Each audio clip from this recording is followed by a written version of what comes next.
What's going on, people? It's your boy NGS, back at it with another video, and today, ladies, gentlemen, and everything in between, we're going to be talking about my time using the Xbox Series S.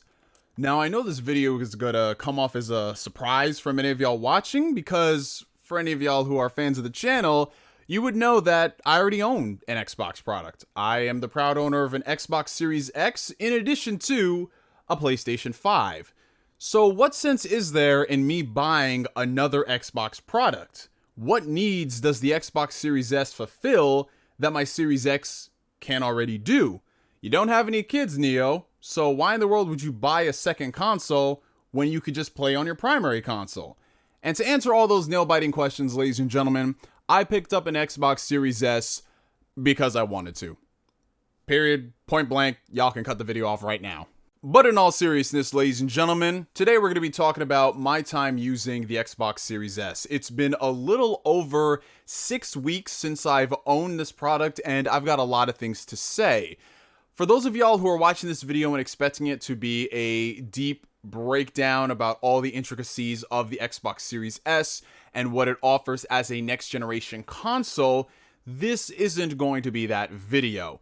What I'm going to do today is talk about my time using the Xbox Series S from a different perspective, from the perspective of somebody who already games on the world's most powerful Xbox console, that being the Series X, because I found a lot of interesting things and aspects about owning two Xbox products in the household, especially two Xbox products that are catering to completely different markets. So I thought that that would be a much more interesting and entertaining video, as opposed to me just saying, look at this Xbox console. It's got quick resume. It's got velocity architecture. It's got every single thing you guys have heard ad nauseum since the launch of the new generation of consoles. Now, there is going to be some overlap talking about some of those features because, admittedly, a lot of the stuff that Xbox has been working on from a software perspective is phenomenal, and I will preach that to the gospel every single day, because things like quick resume are awesome. So down below in the video description are going to be timestamps of a couple of different things and points I wanted to hit on as far as the Xbox console is concerned. If you guys want to jump around in the video to something that you are personally interested in, feel free. But we're going to start first and foremost, like I do with most of these console impression videos, by talking about the design of the system. And this is probably going to be the extent that I go as far as regurgitation to stuff that all of y'all already know. Because, I just got to talk about it. Ever since the Xbox Series S was revealed, I was a major fan of its design. I'm already a big fan of really sleek console designs, but we normally don't get those until later on down the road in the generation as they work on slimming down the console, bringing down the price of the components. You guys know the same song and dance pony show. But right out the gate, the Series S, in my opinion, is one of the most beautiful consoles ever crafted. Just looking at the form factor of this device, as you can see, it fits within the palm of my hand. This console, I do not know what type of wizardry they got cooking up over there at Xbox. Like, we saw what the Series X was capable of outputting in such a tiny form factor, and then the Series S just takes it to another level. Jason Ronald, I know you're watching this video, bro. Whatever y'all is smoking over there, can I have some, please? From an overall design perspective, the Xbox Series S is a technical marvel, and one of the coolest aspects about the Series S that I cannot say the same for the Series X is that regardless of which orientation you choose to place your console, whether it's standing vertically or it's horizontally, the Series S looks fantastic. The Series X, honestly, I'm going to go so far as to say this. I have no type of insight into the Xbox design philosophy, but I believe that that console was engineered to stand upright like a monolith. And if you look at all of the marketing for the Xbox Series X, it is always standing upright. I'm not saying you can't have it placed horizontally, but it just does not, it doesn't have the same effect as it standing upright. That was something that PlayStation definitely nailed with its design. Having it horizontally or vertically, it works great. And the same thing for the Xbox Series S. No matter which way you put this, it is awesome. And finishing off the discussion about the Xbox Series S's design, I mean, I'm sure you guys have noticed this throughout the course of the video, how I'm able to easily one-hand this console. This thing is really tiny.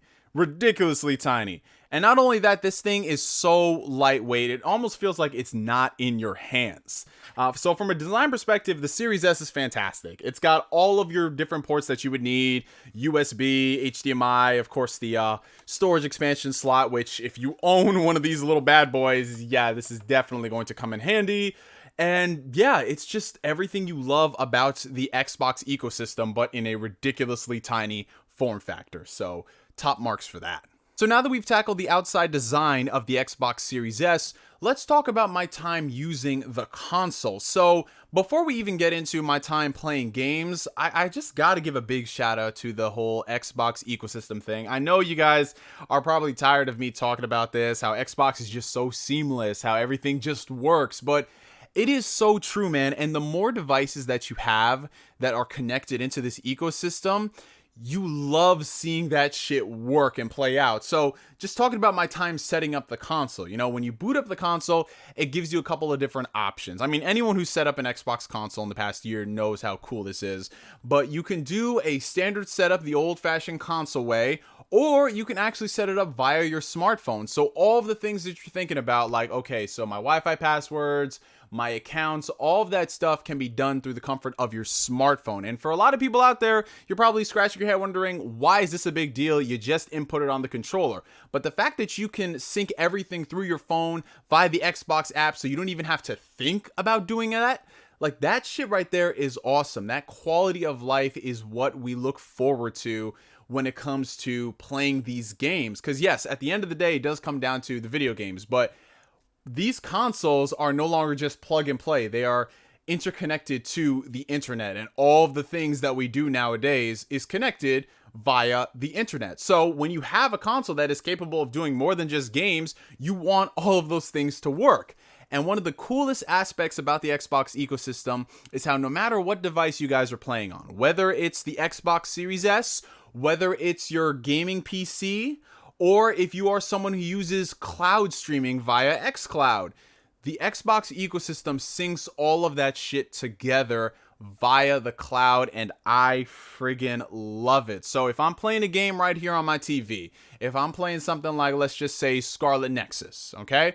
I'll play Scarlet Nexus, have a good time on here. Let's say I want to go downstairs into the living room. Maybe I'm cooking something and I'm talking to a couple of people, like whatever the situation may be. And if I want to get some gaming in, I can fire up the Xbox Series S and then my save data immediately syncs. I don't need to go into the cloud over here and make sure it's uploaded and then go to the new console and then make sure it's downloaded. It's literally just a case of make sure your account is signed in, and then all of this stuff syncs. And I've had amazing experiences syncing from console to console, from console to cloud gaming, from console to PC, because everything in this Xbox ecosystem just works. So if anyone was having any fears whatsoever about the Xbox ecosystem potentially being limited by a weaker form factor console, you guys do not have to worry about that, because Xbox has figured out how to make all this shit work regardless of what platform you're playing on.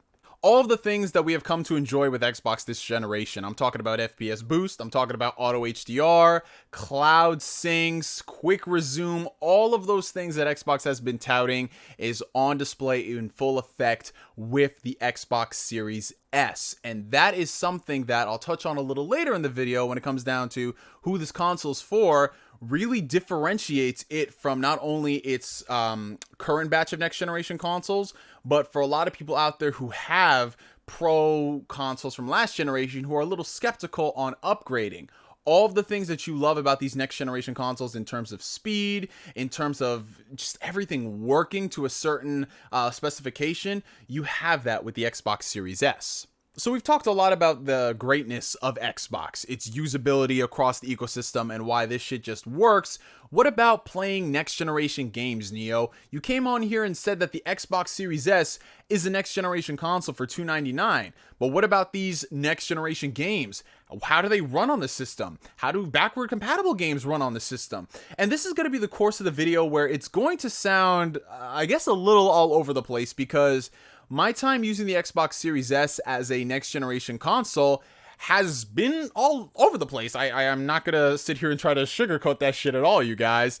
Is the Xbox Series S a next generation console? Yes, but you have to add some asterisks to that, because while it is a new generation of consoles for Xbox and it has a lot of the next generation vibes, there are some trade-offs and cutbacks that do come from launching a console with this small form factor, in addition to with a smaller price tag.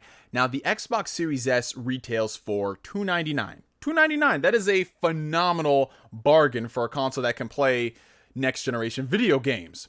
However, that $299 does come with a couple more asterisks. So in terms of raw output, power, and performance, you are not going to be getting that full fat next generation experience in terms of resolutions. The Xbox Series S is not a 4K capable machine. Now, there are some games that are capable to run at 4K on the Xbox Series S. I could sit here and list all of them, but if I'm just being honest, you guys, the majority of the games that people are going to be playing, that they're going to be touting the 4K resolutions and the graphical fidelity and all that stuff, you're not going to be getting that with the Xbox Series S. This console is right now currently targeting 1080p performance across the board. Now, there have been a lot of games that have been able to render at 1440p and all of that good stuff, but right now, as of the time of this recording, most of the games that we're seeing come out on the Xbox Series S, most of them are cross-generational. I do have to stress that point. They render somewhere within the range of 1080p. That's what it is right now. So I'm looking at the Xbox Series S as a 1080p machine. Now, things could change later on down the road in the generation as we move away from cross-generational development and developing for, in this case, we're going upwards of 8+ SKUs between last generation consoles, their Pro variants, and this generation's consoles and PCs and all that. So there could be room for improvement as far as the resolution is concerned. But from what I'm seeing right now with the games that I have been playing, most of them are targeting 1080p, which for a lot of people out there, that is not an issue, because believe it or not, a lot of people still rock on 1080p displays, whether they are monitors with really awesome refresh rates or they are just TVs that don't go past 1080p support. So for some people out there, this console might be great for it. But for a lot of the people who are probably watching this channel right now who are looking to invest in a 4K console because they're going to get a 4K TV down the road, Xbox Series S you might want to avoid considering, if you have a TV that is of any, notable size, 65 inches and above, that 1080p is not going to look that appealing. And I know they've got some upscaling technology in there to make that 1080p image look a lot crisper. But if I'm just being honest, the type of gamer that I am, I can only speak for myself here. If I had to pick and choose two consoles, and if the majority of the consoles games this generation are going to render within 1080p to 1440p, and I'm already spending over $300, I would lean towards the Xbox Series X, because you don't have to worry about that. Same thing when it comes down to the performance of games. Now, the Series S can output games at 60 frames per second, some even at 120 frames per second. But as we're seeing with a lot of games coming out nowadays, admittedly, a lot of them are cross-generational, so things may change within the next 2 years or so, but most of the game's performances we are seeing on the Xbox Series S are the 30 FPS to 60 FPS range, with most of them targeting 60 FPS at 1080p. Again, for some people that is completely playable, but for somebody like me, I would kind of feel some type of way about owning this console for an entire generation and only getting 1080p 60 FPS. And we might as well just address the elephant in the room, because it is something that is going to be a problem as you get further on in the generation. And for some people, it's already happening right now. This console only comes with 512 gigs of SSD storage. And when you take that number and you take away the amount that is used for the OS and what's actually usable for you, you get somewhere within the ballpark of 360-ish gigabytes of usable storage, which, as I'm sure many of y'all can surmise, is not a lot of storage. Now, if you are somebody who admittedly only plays a couple of games per year, you could make that SSD storage work. If you're somebody like me who has multiple consoles, you can make that storage work. I have not come even close to using up all the storage of the Xbox Series S. But I realize that I am a unique example because I own 2 Xbox consoles. I play the majority of my games on the Series X, and then for some back compat titles or a title that I just like having on every single system out there, Sea of Thieves, I'll just leave it on here. Storage is definitely going to be a major factor for Xbox Series S owners, especially if you play a lot of games that, let's be honest, they require a hard drive in and of themselves. I'm talking about Call of Duty Warzone. I'm talking about just Call of Duty games in general. And even some of the first-party Xbox games such as Forza Horizon or Gears of War. They're coming up close to 100 plus gigs. So I would definitely recommend looking into some type of expansion if you are going to be gaming exclusively on the Xbox Series S. And this is where the price, performance, and value proposition of the Series S kind of gets thrown out the window, because as of this recording, the only way you are able to get more storage for your Xbox Series S to run Xbox Series optimized games is by purchasing the Seagate expansion card. It retails for $220, and if you factor that in with the price of the console already, you're looking at over $500 just to add a terabyte of storage. So you have the Series S. With that card, you get roughly 1.3 terabytes of storage for $500 plus, or you can buy the Xbox Series X for $500 plus, get all that storage, get a more powerful hardware. You see what I'm saying right here? So from that perspective, Series S is looking kind of spooky. But it's not all doom and gloom as far as the storage situation is concerned on Xbox Series S. As I'm sure many of y'all are familiar, Smart Delivery is one pretty friggin' dope feature that we've already seen a lot of Xbox Series S games take advantage of. So one nifty thing about Xbox Series optimized games is, depending on which hardware configuration you have, whether it's Xbox Series S, Xbox Series S, or even the OG Xbox One, whichever console you own, Smart Delivery will make it so you get the best version of your game for that platform. And what I mean by that is, if you have a game like, let's just take, for example, Sea of Thieves, right? Sea of Thieves is a game that's available on Xbox One, Xbox Series consoles, and PC. And if you download that game on your Xbox Series S, it will deliver a version of the game that is specifically fit and tailor-made for this console. And by that, I mean it is only going to be downloading the things that the console will actually utilize. So while most games out there with their balloon file sizes, they incorporate a lot of things that most gamers don't even use, such as 4K texture packs, assets, things like that. A lot of people out there, if it came down to choosing between all those high quality assets or saving storage on their hard drive, I wouldn't be surprised if they chose to save storage on their hard drive. And that's what Xbox has done with Smart Delivery. Since the Xbox Series S is targeting 1080p to 1440p performance, it makes sense for them to get rid of those 4K assets and textures, because it's not going to be usable at this level because this console isn't going to run it at that resolution. And so what you get out of it as a consumer is a game delivered to you that is at a much smaller file size. As I'm sure you guys can see right here, some pretty good percentages as far as the game file size is being reduced. Now, this is something that is still a work in progress as time progresses. We are still living in a cross-generation era, so there's a certain extent that they will go as far as reducing the game's file sizes. So it's probably going to get better as time goes on. We start seeing games, on the Series X that balloon up to 100 plus gigabytes. On the Series S, it could be at a more modest 45 gigabytes. But while that Smart Delivery option is a benefit for the consumer, it is not an excuse whatsoever to launching this console with a really small storage capacity. That is just inexcusable.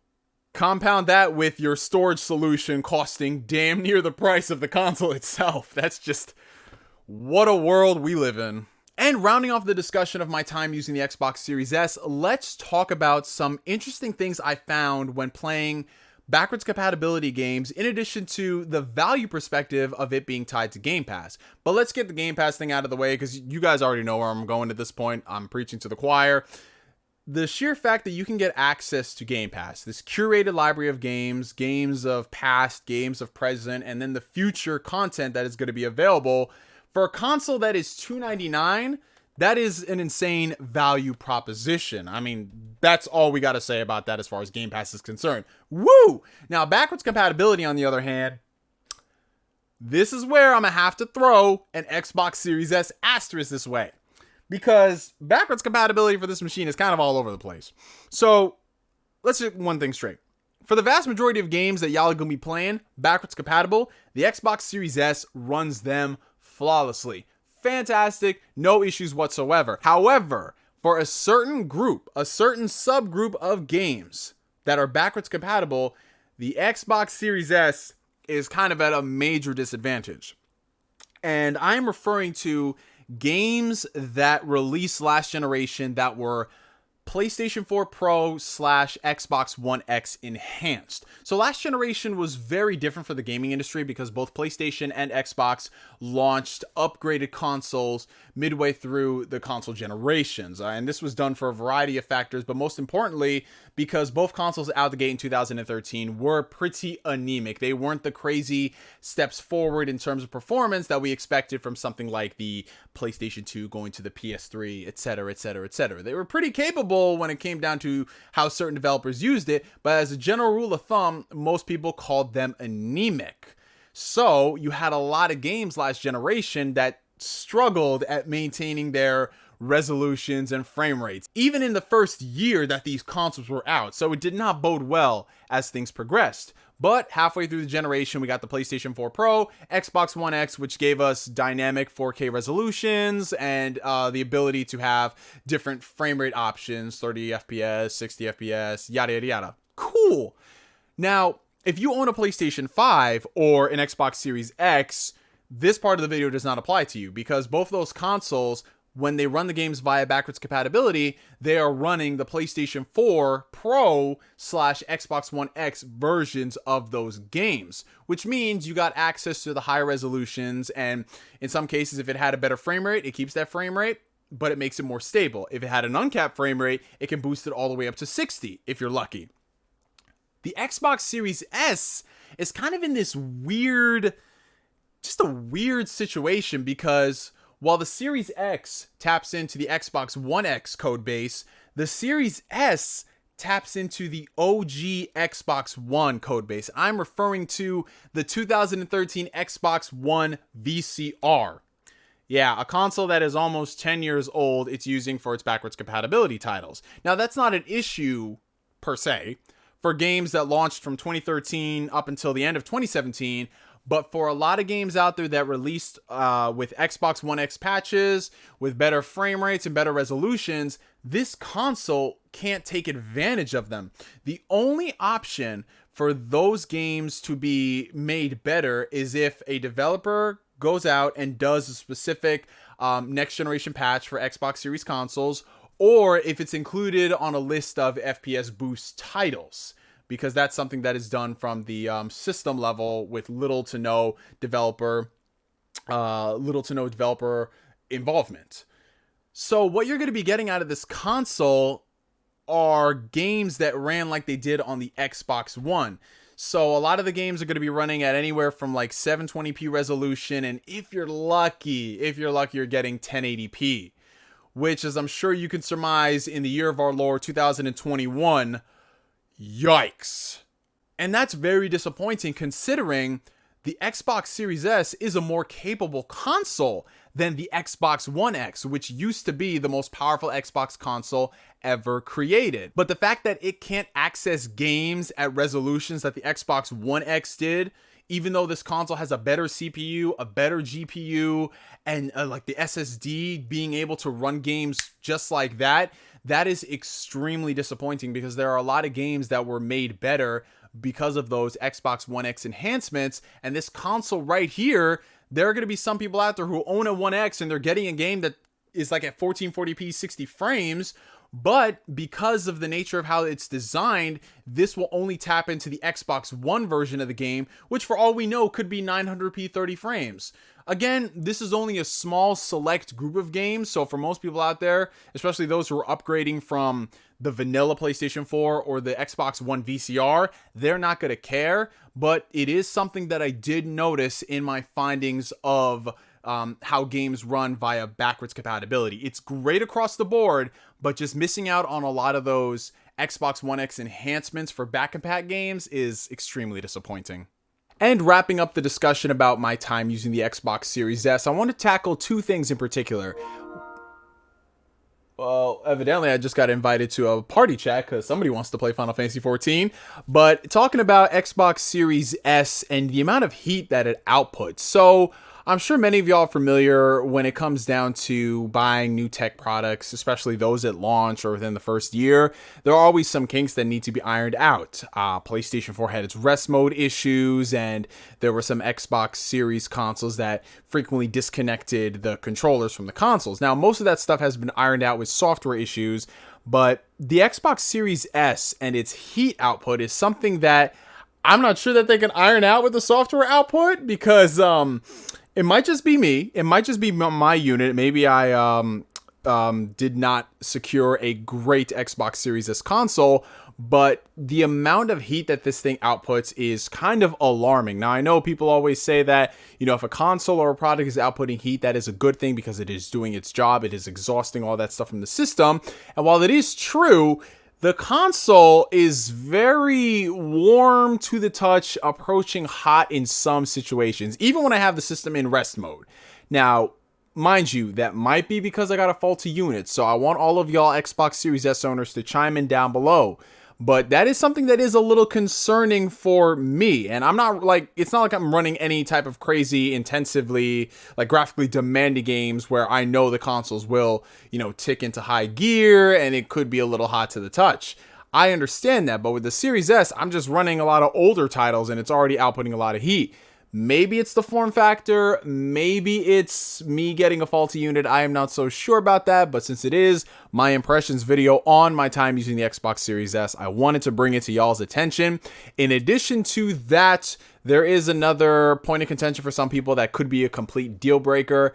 The Xbox Series S is an all-digital console. So yes, similar to the PlayStation 5 Digital Edition and the Xbox One S all-digital, this console is incapable of playing physical games. Now, if you're somebody who does not care about physical media, which the way it's looking right now with game sales, a lot of people are transitioning to digital at an alarming rate.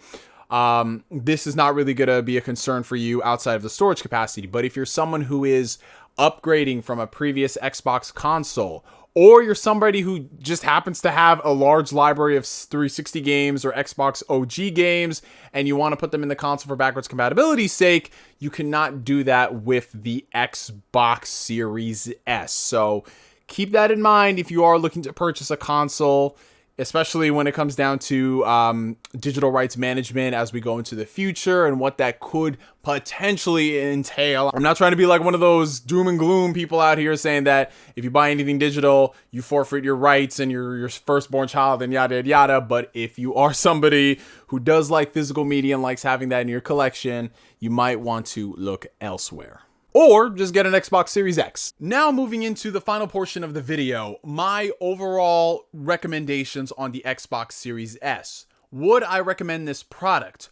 Overall, for the value that you are getting out of the Xbox Series S, I would recommend this device. However, unlike the PlayStation 5 or the Xbox Series X, where I could just do blanket recommendations where it's just like, oh, these are the latest consoles, go where the games are, yada, yada, yada. With the Xbox Series S, it's kind of strange because I can only recommend this to select groups of individuals. Now, for the majority of people who are watching this video, you might look at the time you spent watching this and say, why in the world would I ever buy a Series S? I could buy a Series X. And you are true, because the cutbacks, the compromises, the caveats of owning a Series S for a hardcore gamer are going to become apparent as time progresses. But maybe this console is not catered towards that particular demographic of gamer. Because I'm just going to be honest right now, a lot of us in this gaming sphere, especially those who follow gaming news, have gaming podcasts, and do things like that, most of us do like the bigger, badder, bestest console that is out there, especially ones to take advantage of like our 4K HDMI 2.1 120 hertz TVs. Like it just is what it is.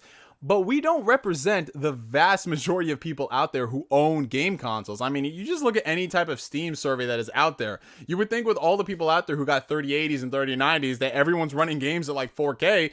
Most people still only run games at 1080p, and I would not be surprised if most gamers out there who own consoles still run games at 1080p resolution, because that's all their console outputs. Believe it or not, there's a metric crap ton of people out there who only buy game consoles for 1 or 2 games a year. I'm talking about the Call of Duties, I'm talking about the Maddens, the FIFAs, with the influx of recent free-to-play games like Warzone and Fortnite.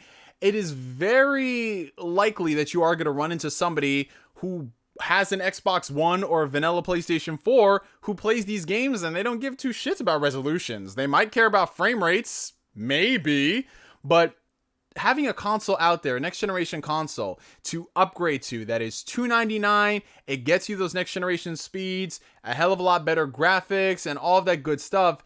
This could be a great value proposition for them.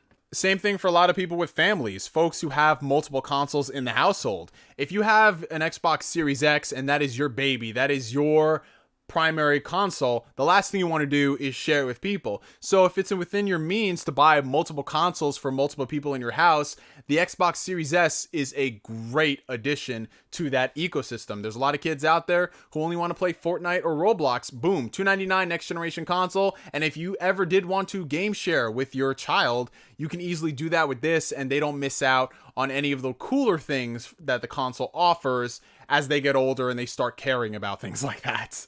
And ironically, this is going to sound really strange considering the timing of when this console launched, but I could see long term this being a great travel companion. Now, I know that sounds really weird considering, you know, if you are going to game when you're out and about, it's either going to be on your cell phone or your Nintendo Switch. Like, those are the two de facto options if you don't want to mess with like cloud streaming or whatever.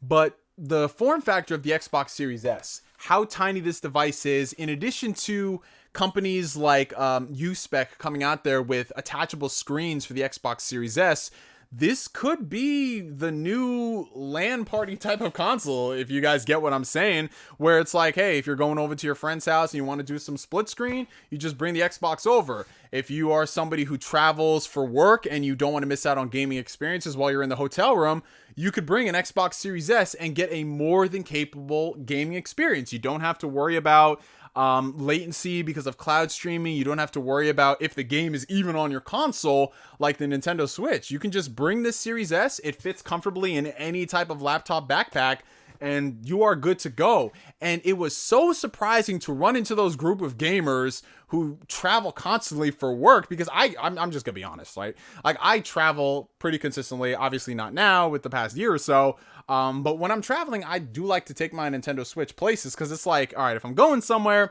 and I'm playing with this device, that limited amount of time that I have to game, the Switch satisfies that need. Mobile phones can satisfy that need. But there's a lot of people out there who consistently travel for work and they're just like, I need more than the Switch. So I just started bringing my PlayStation or my Xbox. But now I just bought this little tiny Xbox. So now I have 2 Xboxes, one for home, one for out and about. And I'm just like, wow, you never know who's buying these systems and for what, which is why I always say there is a market for everything, man. Because if there's a group of gamers out there who will buy 2 Xboxes just to have one to take with them on business trips, then gosh darn it, Microsoft is gonna make one for them. I mean, we're getting an Xbox fridge, for Christ's sake. Like, this is not too out of the realm of imagination. So that's why it is kind of hard to recommend the Xbox Series S, because I know there are tons of people out there who are gonna find major enjoyment with this console.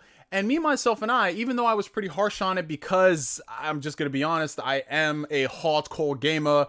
There are a lot of things that I do like in these consoles, and the fact that the Series S lacks it is kind of disappointing. But considering I did not buy this console for those particular purposes, I bought this for a secondary console to have downstairs in the house. The Series S is just fine and I am having a blast with it. But I'm going to be interested to hear what you guys have to say about the Xbox Series S. Have y'all picked up the Xbox Series S? I know based off Twitter, there's a ton of people out there who own multiple next generation consoles, specifically multiple next generation Xboxes. So I know the comments are going to be pretty crazy. But are you somebody out there who maybe doesn't own an Xbox Series S and is interested in picking it up? Are you somebody that owns a PlayStation 5 and you want an Xbox but you don't want to spend $500? Are you someone who has a gaming PC but you just want a set-top box that can play your games and then have everything synced through the cloud? Comment down below and let me know. And from me to you for now, my name is NGS signing out. Like always, I will catch you guys later. Peace.